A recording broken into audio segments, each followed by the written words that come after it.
My name is Janet Casas, last name is C-A-S-A-S.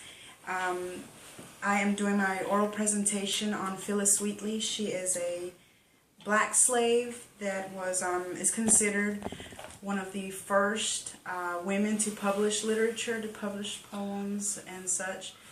She's definitely the first black slave to ever publish, and so she's very important, has a lot of contribution to the history of America. Phyllis Wheatley was considered a child prodigy just because she was so smart. She learned how to read and write very quickly. To begin with, she was brought to Boston in the times that people were going over to Africa to buy illegally purchased slaves and bring them back to America. She was brought to Boston in 1761. It's believed that she was picked up either from Senegal or from Gambia, in present-day Senegal or Gambia, and she was brought here to Boston to be sold to John Wheatley. John Wheatley was a wealthy tailor, and so it's believed that he bought Phyllis as accompaniment for his wife Susanna, who was believed to be sickly. I keep mentioning that believed just because the history of Phyllis Wheatley isn't too well recorded in history. She was a slave after all, and records of slaves weren't really kept in detail, as were their counterparts, the white people that inhabited the colonies in the Americas at the time.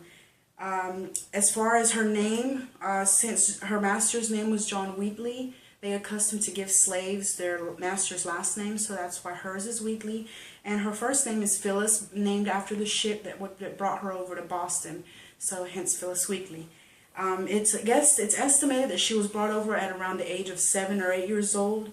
Around that time, and there's no real detail in history about why the Wheatleys began to teach her to read and write, but she was taught to read and write, and within 16 months she learned how to read and write fluently, spoke fluent English, even though she knew not one word of English when she first got to America.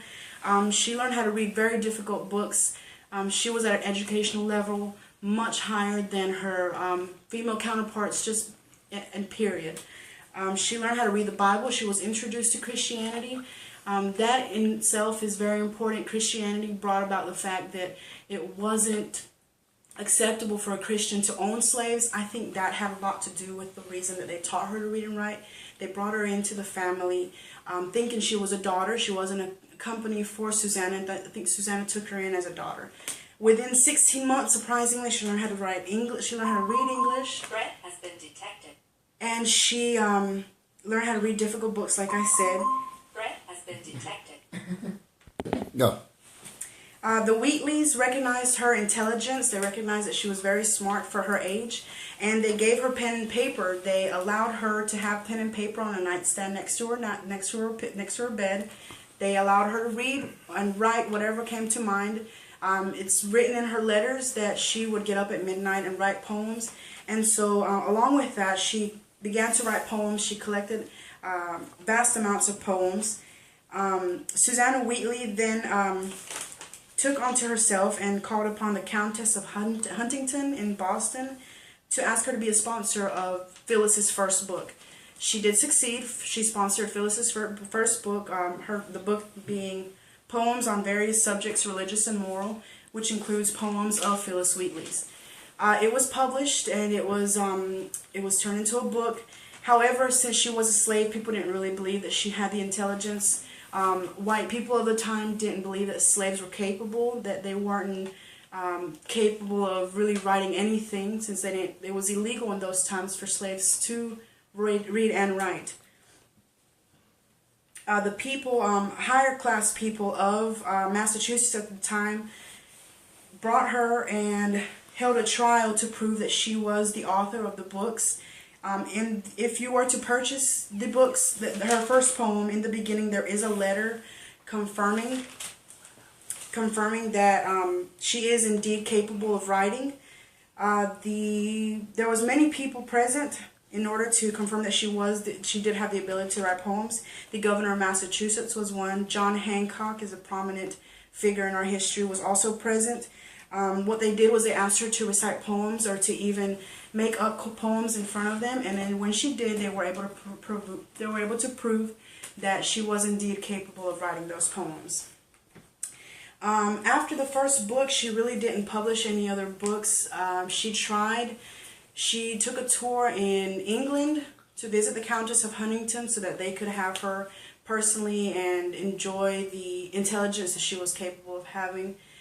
She got called back to America because John Wheatley died. Upon his death, she was declared free as a slave. A short while after John Wheatley died, Susanna Wheatley passed away, and so she was definitely free of any duties and pronounced free to society. It says in research that after both of them passed away, she married John Peters. There's more history on John Peters because he was more active in society. He had debt left and right. He was in prison, out of prison. Either way, she had 2 or 3 children. They all passed away. The last one passed away right along with her, and is believed to be that she's buried with her child, with the last child, even though her grave was unmarked. So basically, that's Phyllis Wheatley's life bio there. Miss Mountcastle, I hope you've enjoyed it. I've enjoyed your class, and thank you so much for taking the time to talk with me the other day, and I hope you really enjoyed my paper. I read your comments, and I appreciate for this holiday. Thank you. Have a good day. Bye.